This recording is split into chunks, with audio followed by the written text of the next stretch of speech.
All right. Hey, friends, welcome back. So today we are talking about sleep. And I promise you that this is not like another episode saying put your phone in the other room and put magnesium or like take magnesium and do all the things, right? You already know those things and you probably have done those things. So today I want to go a little bit deeper into what actually is happening in your body and why it will not let you rest and what you can actually do that will work and get you to sleep. Okay. Now, before I jump in, I really want to be upfront with this because we know that context matters. Okay. So sleep is something that I have always taken very, very seriously. Now, I am not like a napper. I do not like taking naps during the day.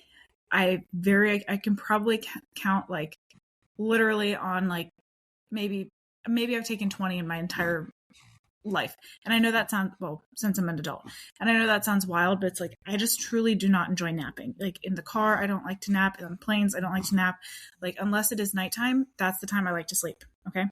So not saying napping is bad. It's just not my thing. But I do take my nighttime sleep incredibly seriously. Again, just some context. I have literally never pulled an all-nighter, like not even in college, not once. So when everybody else was cramming at 2 a.m., like I was literally in bed. I think the longest I made it was like 12:20 or something like that. Crazy. And then I was like, this is not worth it. I already know what I know, and that's good enough. So I went back and I went to sleep. Okay. And honestly, people thought that I was weird for it. Like whenever I was at sleepovers, whenever I was little, I would be the one to fall asleep at 9 o'clock. And thankfully I had really nice friends. But yeah, I was the one who just always wanted to sleep because I understood even then that nothing I could study or like do at 2 a.m. was worth what I would pay for it the next day. All right. And so right now, in my current state of life, I am usually in bed by about 8 p.m. because I have to get the little ones to sleep. And I'm usually asleep by 9 or 9:30.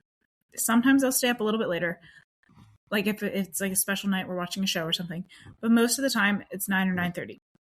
And I also wake up with the sun, which means in the winter, I'm sleeping more. And in the summer, I'm sleeping less. And we know that that's exactly how our bodies are supposed to work. Our bodies are not designed to run on the same schedule in December as they do in June. Except we try to make it like that, and it's just not how it is.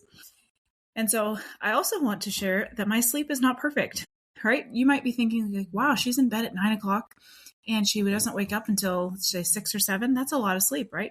It is a lot of sleep, and I deserve it. But just to give you some context, again, I have 2 kids in my beds most night. Usually at least one, and then the other one typically will either just fall asleep with us or he'll come in at like midnight, 1 o'clock in the morning.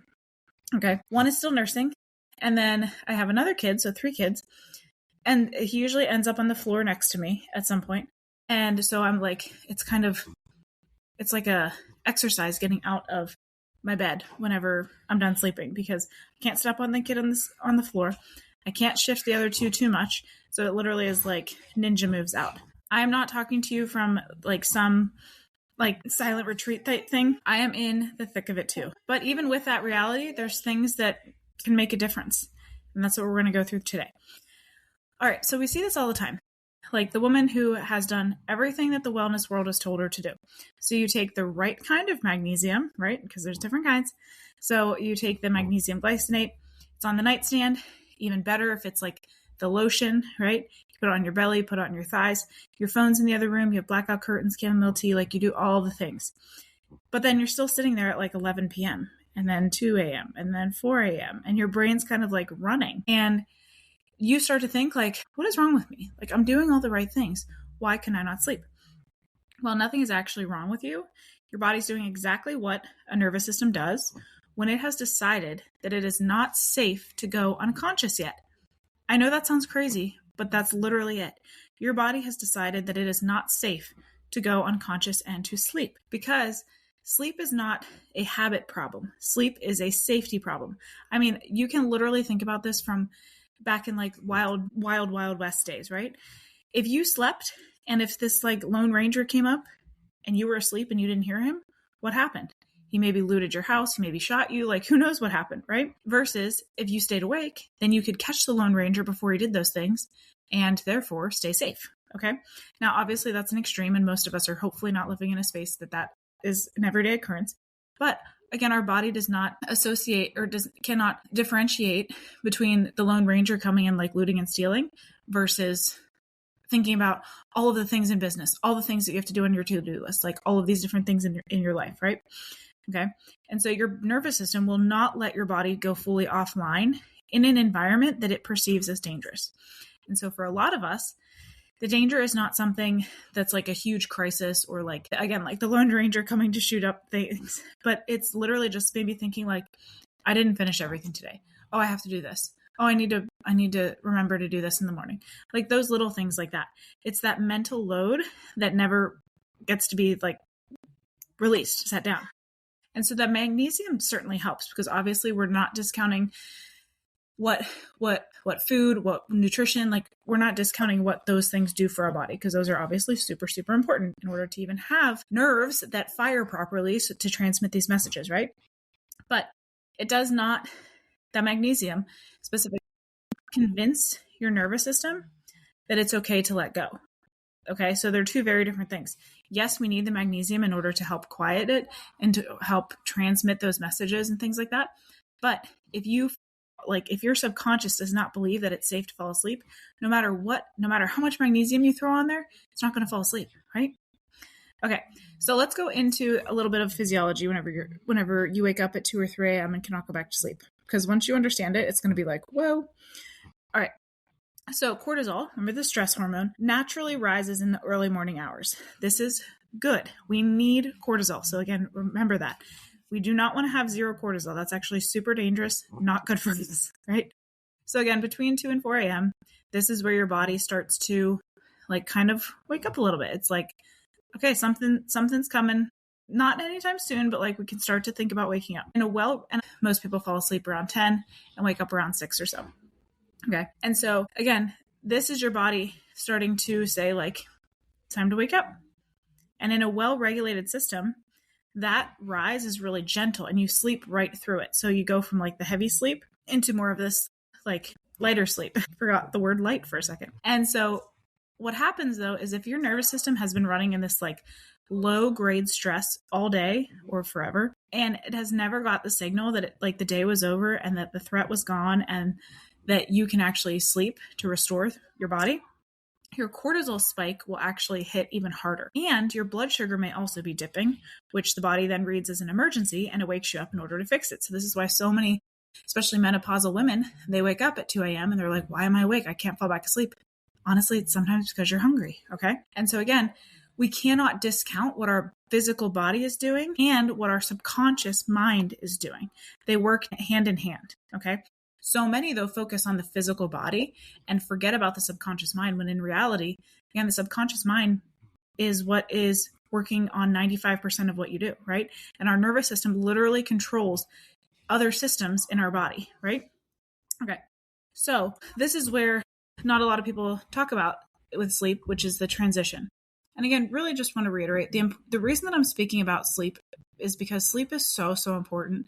Like, you know this if you have kids, where it's like, it is so restorative, not just for your mind, but for your entire body. Like, we need sleep. And so you might be like, how is this related to nervous system? Well, again, because it allows us to repair, to regulate. Like it's so, so important. All right. So again, what most people don't talk about is this transition. All right. So most like quote unquote wind down routines go straight from like being full output to like, okay, now it's time to go to sleep. But essentially what that is telling your body is it's like drive 70 miles an hour down the highway and then expect to like James Bond it into a parking spot without ever touching the brakes, right? Or like pulling on the emergency brake and you do that cool little thing where you like flip into the parking spot. But that's not how our bodies usually work. Again, nobody does that in real life. That's only in movies, right? Because the body needs signals, deliberate signals, that the day is actually finished. Okay. So we can talk about circadian rhythm and all those things like that. Those are obviously super important. Get your eyes on the sun in the morning and in the evening. But I'm not going to get all into that because yes, dimming the lights, eating before meal or eating before bed is super important, everything like that. But again, I'm speaking specifically today about the brain, where we need to tell the brain like we're done for the day. And so depending on the person, it's going to look a little bit different. For me, what we do is we tidy up the house. We sit down and we pray together. Every day it's at least a rosary and usually more than that. Again, our house is clean. We kind of chat with each other. I have my journal that I do and a couple of other things. And these little things like that are just these reminders of like, okay, the day is closing down now. These don't have to be huge, big things. It can just be like, quote unquote, closing the kitchen for the day. Okay. And then oftentimes, like at night before I fall asleep, I will surrender everything back up to God, where it's like, if I didn't finish something, it's like, I didn't finish this and I'm giving it all to you. Like it's your job to either take care of it or to make it okay for me to handle tomorrow. And that's such a great spiritual practice because it literally is telling your body, your vagus nerve, that like, 1, you're safe to speak, and 2, you're safe to rest, and 3, that you don't have to do it all on your own. Okay. And so if you do like a daily examine or anything like that, it's really, really great. So St. Ignatius has a great one, obviously. And St. Ignatius is super cool because he knew that the soul needs to hand the day back to God before that soul can truly rest. All right. So what do you do when you wake up at 2 a.m.? Well, obviously, depending on your state of life, like if you have a newborn, it's just going to kind of be how it is. But if you have an older kids or no kids, it's not normal for you to wake up at 2 a.m. All right. It's just not. And so what you do when you wake up at 2 a.m. and your brain is like fully online, first, do not lie there trying to fight it out. Don't stare at the clock and be like, okay, it's now 2:20, now it's 2:40 and I'm still awake. That is the worst thing that you can do because it's literally telling your body like, I'm anxious, I'm stressed, I'm counting the time. I need to stay awake. Okay. It's so counterintuitive to not do that, but that's literally what you have to do. The next thing that you want to do, and again, this might sound very crazy, but you can get up. You can put your feet on like the cold floor. That change in temperature and that grounding conflict with, if you can do it outside, especially that contact with the earth will actually signal safety to the nervous system. Okay. The next thing you can do is drink something or eat something with protein and fat, not sugar. So these could be things like a handful of nuts, a cup of milk with like salt if you want, anything like that, because this is going to address the blood sugar dip without making it spike even further. And it also will give you that time to fill your belly and to say like, I'm allowed, like my body woke me up for good reason.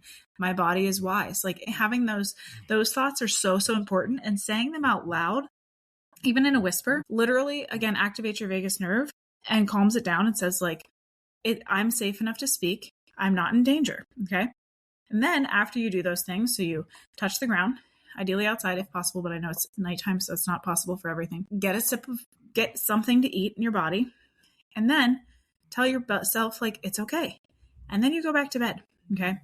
It's not about like, even if you wake up at 2 a.m. and you think I have all these things to do, like you've got to give it up to God. You have to say like, none of these things are actually emergencies or actually that important that if I don't do it right now, then the world's going to fall apart or somebody's going to die.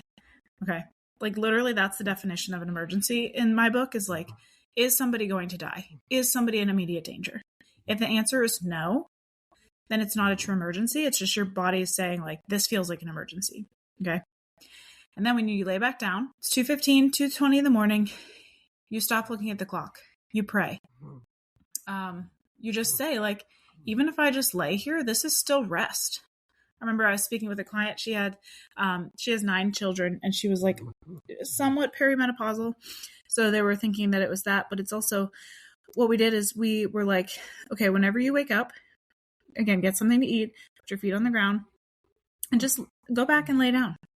And even if you're not actively sleeping, you're still resting. And that rest is going to be super important. Okay. And so don't discount just simply resting. And don't stress out if you wake up at 4 a.m. and you can't fall back asleep. Maybe that's just your body saying like, we're awake now. Okay. But again, don't just jump up and immediately start doing things. And if you really have all of these things on your mind that you want to get to, then maybe keep a piece of paper beside your desk or beside your bed. And whenever you have a thought, you just write it down and then you roll back over and you leave it on the piece of paper and then you deal with it in the morning. Okay. Now, just from a practical perspective, a few other things that will move the needle that are not complicated. What you can do is, again, the magnesium lotion is obviously super helpful. The lotion is better, especially if you use it on belly, thighs, bottom of your feet. What you can also do is tallow balm on the bottoms of your feet before bed, because your feet have a really high concentration of pores and they absorb things very quickly.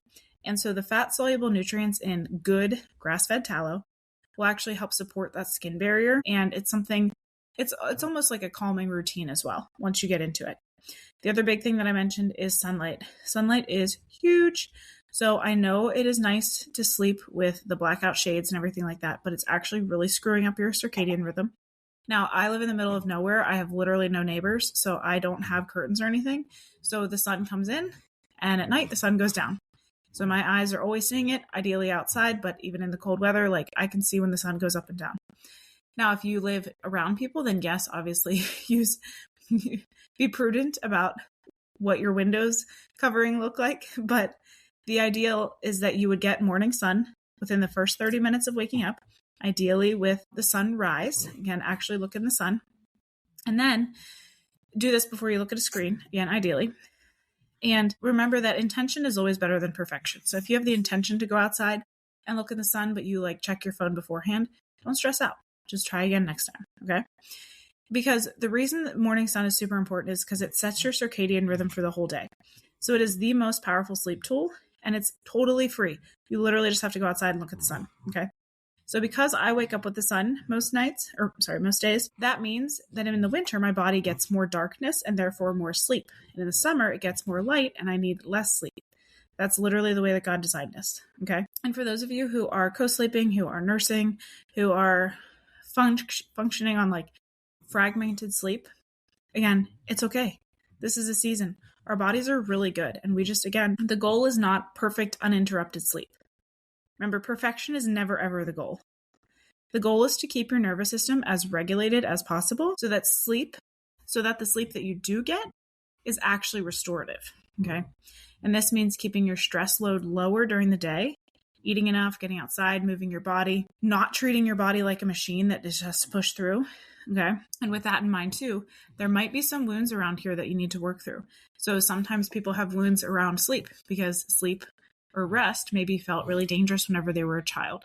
And so that's where that rewiring comes in before the regulation. So again, before you go to bed, whatever routine you need is totally fine. All things work, okay? It literally all works. You just have to figure out which feels most aligned for you right now, all right? But the biggest thing is like before you go to bed, making sure that you are surrendering it all to God and knowing that He will either take care of it while you sleep, or He will make it so that there is time for whenever you do wake up that you can figure out what's going on, okay? And just like talk to Him about it. Like say, what I did not finish, like it's on you. I know you'll take care of it. My body's allowed to rest right now, okay? Make sure you take some deep breaths.